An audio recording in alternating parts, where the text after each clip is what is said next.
বলি বলুন তো, মানে এমনি মানে যে পেসে উনি বই লিখেছেন সেটা একটা record, Guinness book of world records.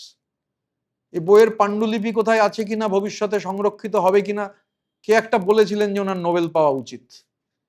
তো কখনো যদি নোবেল পান, নিশ্চিতভাবে এই নিয়ে চর্চা হবে, এই বইয়ের পাণ্ডুলিপি খোঁজা। আর উনি অনেক ভাষায় বই লিখেছেন। এখন কোন ভাষায় বইয়ের জন্য রয়্যালটি চাইছেন আমি জানি না। তো যে ভাষার বই লিখেছেন এগুলো তো সবই প্রাইভেট পাবলিশাররা পাবলিশ করেছে। তো এখন উনি সমস্যাটা হচ্ছে ফেসবুক লাইভটা মনোলগ, আর উনি মনোলগে এগুলো বলে চলেছেন একতরফা, প্রশ্ন করার সুযোগ নেই। আমার মনে হয় ওনার বিভিন্ন ভাষায় মাল্টিলিঙ্গুয়াল যে ট্যালেন্ট, উনি বিভিন্ন ভাষায় যে বই লিখেছেন, এই পাবলিশারদের কাছে আমার মনে হয় গেলে তারা বলতে পারবেন এই বিষয়ে। তো আমরা কি করে বলবো উনি রয়্যালটি পাচ্ছেন কি পাচ্ছেন না?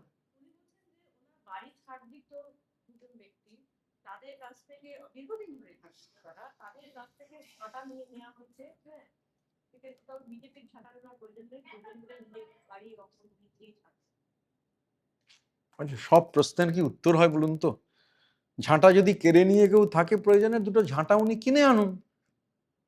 এ তো ভয়ঙ্কর ব্যাপার যে ঝাঁটা কেড়ে নিচ্ছে। আর নয়তো অরবিন্দ কেজরিওয়ালকে বলুন ঝাঁটা পাঠিয়ে দিতে।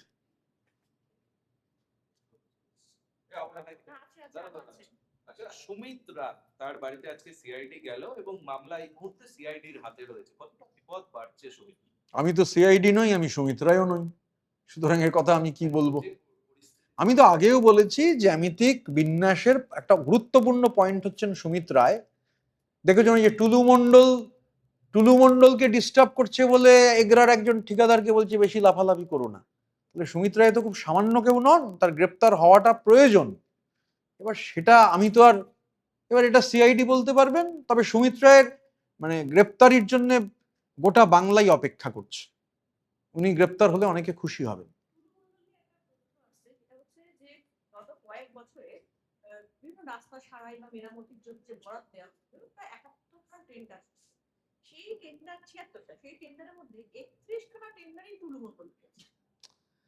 আচ্ছা, যে টুলু মণ্ডলের জন্য চার্টার্ড মাফিয়ার ম্যান ফ্রাইডে, সে হচ্ছে ধমকাচ্ছে একজন ঠিকাদারকে বাড়াবাড়ি করো না, তো টুলু মণ্ডল পাবে না তো কে অন্য কেউ পাবে নাকি? টুলু মণ্ডলই তো পাবে। এটা একটা সেন্টার থেকে অপারেটেড হয়েছে। আমি আবারও বলছি, এখনো বলছি, একটা সরকার না চাইলে যেমন দাঙ্গা হয় না, সরকার না চাইলে দুর্নীতিও হয় না, চুরিও হয় না, ডাকাতিও হয় না, টেন্ডারও ঠিক হয় না।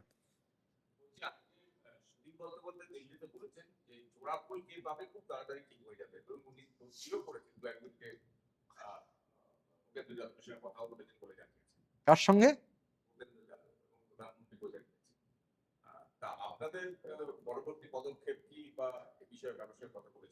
এনসিপিআই এর সিম্বল তো জোড়া ফুল নয়। সেটা উনি একজন বর্ষিয়ান রাজনীতিবিদ কি প্রেক্ষিতে বলেছেন, দিল্লিতে থাকেন, কেন বলেছেন সেটা আমি বলতে পারবো না। তবে আমরা আশাবাদী যে আমরা নিশ্চিতভাবে পার্টির যে সিম্বল, সেই সিম্বল আমরা পাবো।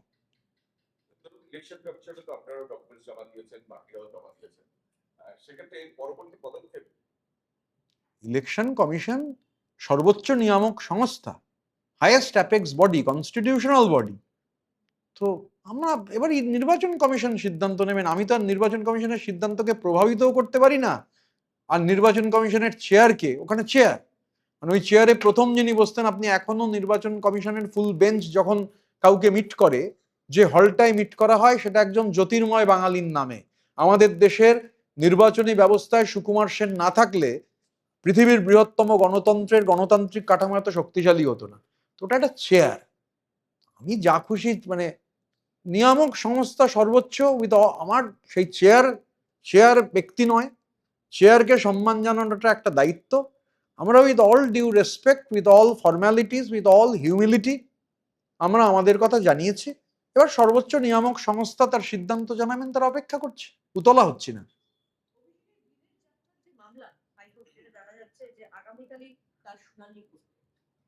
এটা দেখুন হাইকোর্টের প্রেরোগেটিভ। সুপ্রিম কোর্ট বলেছে, তার আগে মহামান্য হাইকোর্ট একটা রায় দিয়েছিলেন যে এসএসকেএমে যেতে হবে। তো এসএসকেএমে না গিয়ে আমার একবার মনে হয়েছিল যে সেবাশ্রয় ক্যাম্পে হয়ে গেলেই তো ঝামেলা চুকে যেত। তো যাই হোক, কিন্তু কোর্টের অর্ডার যে যেতে হবে এসএসকেএমে, উনি এসএসকেএমে না গিয়ে 1545 কিলোমিটার দূরে সুপ্রিম কোর্টে চলে গেছিলেন। সুপ্রিম কোর্ট আবার 1545 কিলোমিটার দূরে ফেরত পাঠিয়েছে, মহামান্য হাইকোর্টের কাছে পাঠিয়েছে। এবার মহামান্য হাইকোর্ট কাল বিচার বিবেচনা করবেন, এ নিয়ে তো আমাদের মন্তব্য করার কোনো মানে হয় না। আবারও বলেছেন মানে করে যে এক্ষেত্রে প্রশাসনকে বা পুলিশকে সরিয়ে নেওয়া হয় তাহলে একাধিক যে বিধায়ক এবং সাংসদ এটা প্রায় 50-এর উপরে বিধায়কের এটা তারা কার্যকরী তারা আচ্ছা, তৃণমূলের তো 80 জন জিতেছে। এটা ভালো যে কুণালবাবু বলেননি যে 90 জন তৃণমূলে ফিরে যেতে চায়। তো কুণালবাবু কি বলেছেন কুণালবাবুকে জিজ্ঞাসা করুন, আমি কুণালবাবুর কোনো কথার কোনো দায়িত্ব নিতে পারবো না। আগামীকাল প্রদেশ কংগ্রেস তারা লালবাজার অভিযানের ডাক দিল এবং এই মুহূর্তে বিরোধী রাজনীতির এই রাজ্যের যে অবস্থা তারা সেইটা দখল করার চেষ্টা করছে, যে বিজেপি বিরোধিতার সুর চড়াতে চাইছে 3 মাসের মধ্যেই এত বড় কর্মসূচি। দেখুন, একটা অন্য রাজনৈতিক দল কি কর্মসূচি গ্রহণ করেছে আমি তার মধ্যে যেতে চাই না, কারণ রাজনীতিতে people and people alone are the only driving force of history. মানুষ সিদ্ধান্ত নেবেন। সবে একটা ভোট হয়েছে, এরপর আরো ভোট আছে, উপনির্বাচন আছে, কর্পোরেশনের ভোট আছে, মিউনিসিপ্যালিটির ভোট আছে, পঞ্চায়েতের ভোট আছে, লোকসভার ভোট আছে। তো ভোট অব্দি অপেক্ষা করা যাক না। আমি কালে ব্যক্তিগতভাবে আলোচনা হয়েছে, কিন্তু যেহেতু গোটা কালেকটিভ এখনো বসে সিদ্ধান্ত নেয়নি, আমি এই বিষয়ে বলবো না। কর্মসূচি হবে, কোথায় হবে, কিভাবে হবে জানিয়ে দেওয়া হবে। আরো ভালো ভালো খবর দেখতে সাবস্ক্রাইব করুন বাংলা হান্টের ইউটিউব চ্যানেল। বাংলা হান্টের আরো খবর দেখতে নজর রাখুন।